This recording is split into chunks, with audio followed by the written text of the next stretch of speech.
Okay. Procesos. El proceso primidial del hueso platino surge de la unión entre la lámina horizontal y la lámina perpendicular. Se orienta en dirección posterolateral, pasando entre las láminas pterigoidea medial y lateral del hueso esfenoides. La cara posterior de este proceso se articula con estas láminas, formando la parte inferior de la fosa pterigoidea. La cara lateral proporciona del sitio de inserción para la cabeza superficial del músculo pterigoideo medial. Mediante la cara inferior presenta el foramen platino menor, que menor para el paso de los nervios y vasos platinos menores. Aquí sigue. El proceso orbitario se origina de la parte anterior del borde orbitario de la lámina perpendicular. Se direcciona superiormente y ligeramente hacia anterior, cursando hacia el piso de la órbita. Este proceso presenta un cuello estrecho de 3 caras articulares y 2 no articulares.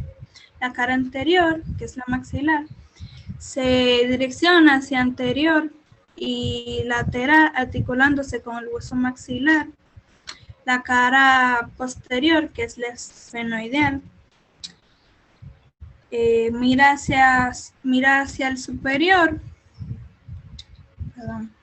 y posteromedial, presentando una abertura de un seno de aire que se encuentra dentro de este proceso, por donde se comunica con el seno esfenoideal. La cara medial, que es el etmoideal, cursa hacia el lado anterior y medial y se articula con el laberinto de los huesos etmoides. La que sigue.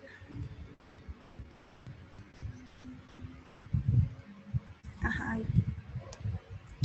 El cornete nasal superior e inferior. Los cornetes son estructuras formadas por hueso compacto cuya cubierta es una delgada y delicada mucosa nasal.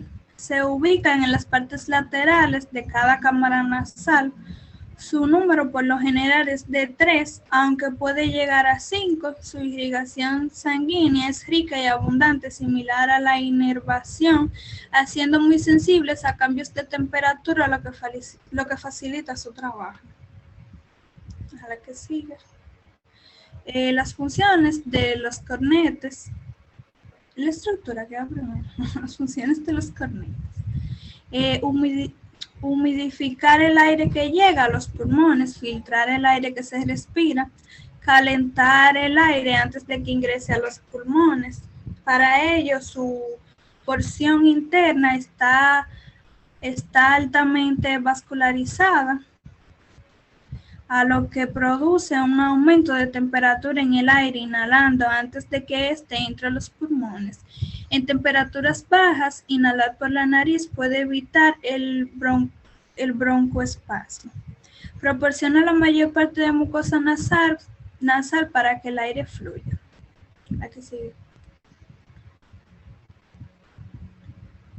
Las estructuras de los cornetes. Los cornetes nasales se dividen en cornete inferior, medio y superior, donde el cornete superior y medio están insertados en el hueso del etmoides y el cornete inferior se va a insertar en el hueso palatino. Debajo de cada uno de los cornetes, como arropándolos o protegiéndolos, están los meatos del mismo nombre, que son las vías de comunicación de la nariz con los senos paranasales y que sirven como puertas de salida del moco que exudan los senos.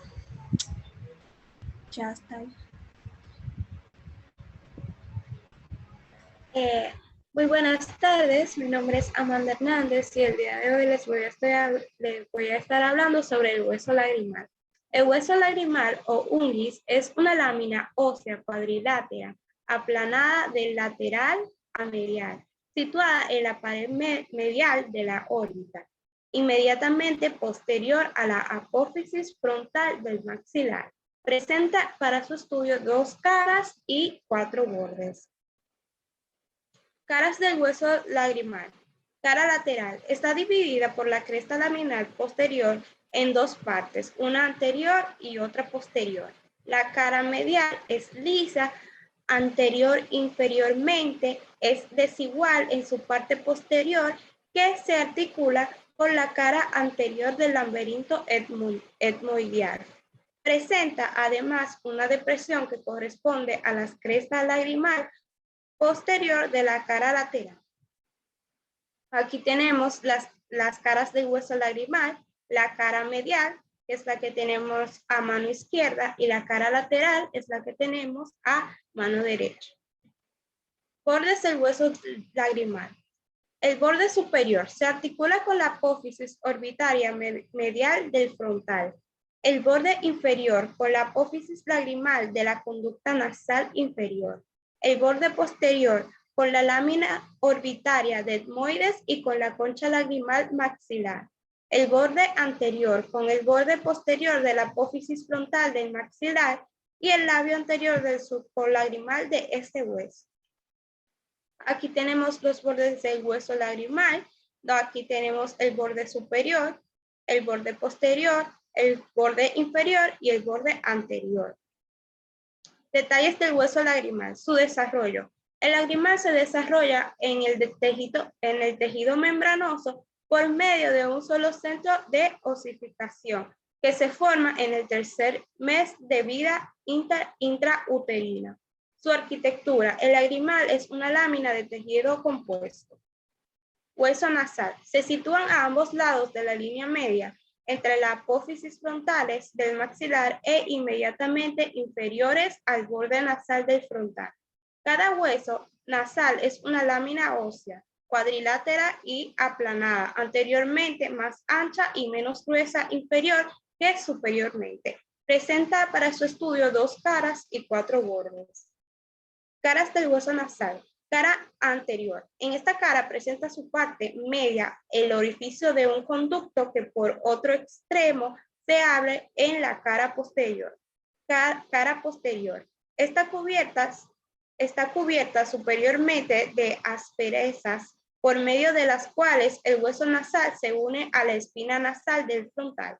El resto de su extensión, esta cara es cava, lisa y es cruzada en toda su longitud por un estrecho surco y el surco etmoideal. Acá tenemos las caras del hueso nasal, que sería la cara anterior, la que está a mano izquierda, y la cara posterior, que es la que está a mano derecha. Bordes del hueso nasal. El borde superior es dentado y se articula con el borde nasal del frontal por medio de la apófisis frontal del maxilar. Borde inferior tiene continuidad con el cartílago lateral de la nariz. Presenta, mirando hacia la extremidad inferior del surco etmoideal, una espotadura por la que pasa el nervio anterior citado. Borde lateral se articula con la apófisis frontal del maxilar y borde medial, grueso y rugoso, se articula con el hueso nasal del lado opuesto. Acá tenemos los bordes del hueso nasal, borde superior, borde medial, borde lateral y borde inferior. Detalles del hueso nasal. Arquitectura. Este hueso está casi totalmente integrado por un tejido compacto. Solo en su extremidad superior se encuentra un tejido esponjoso. Osificación. El hueso nasal se desarrolla en el tejido conjuntivo que rodea la cápsula nasal a partir de un único centro de osificación que aparece en el tercer mes de vida intrauterina. Hueso mandibular. La mandíbula está situada en la parte inferior de la cara. Se distinguen en ella 3 partes, el cuerpo y 2 partes laterales y las ramas que se alzan en los extremos posteriores del cuerpo. El cuerpo presenta forma de herradura, presenta 2 caras, 2 bordes libres y 2 laterales que continúan con las ramas ascendentes. El cuerpo está incurvado en forma de herradura, presenta una cara anterior convexa, una cara posterior cóncava, un borde superior o alveolar y un borde inferior libre. Aquí tenemos el cuerpo de la mandíbula. Caras del cuerpo de la mandíbula. La cara anterior es convexa, presenta en ella, en la línea media, la sínfisis mandibular. A cada lado nace una cresta. Cara posterior es cóncava, transversalmente, presenta en la parte media 4 pequeñas salientes supersalientes, 2 apófisis genisuperiores y 2 apófisis genisinferiores. Aquí tenemos la cara del cuerpo de la mandíbula. Aquí tenemos la cara anterior y la cara posterior. Bordes del cuerpo de la mandíbula.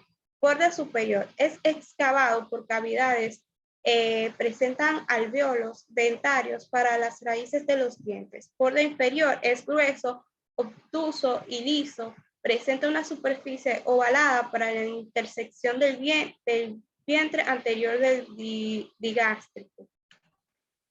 Bordes del cuerpo de la mandíbula.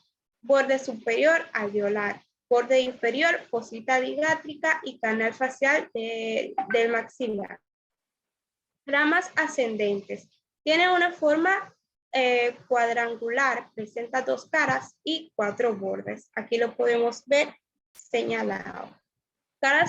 Las caras ascendentes. Las caras de las ramas ascendentes.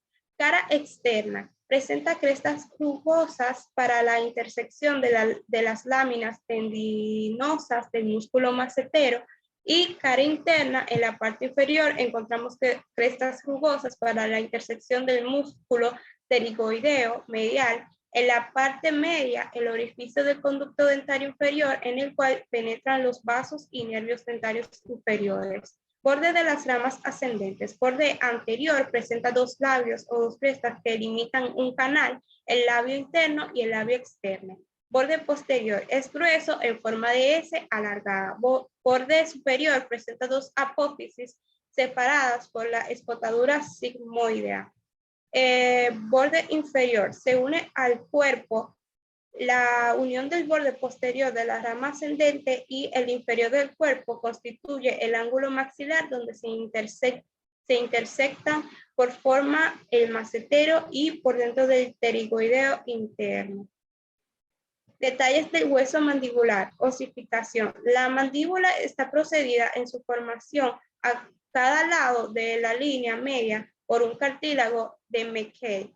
El centro de osificación es el tejido conjuntivo en la cara lateral del cartílago Meckel.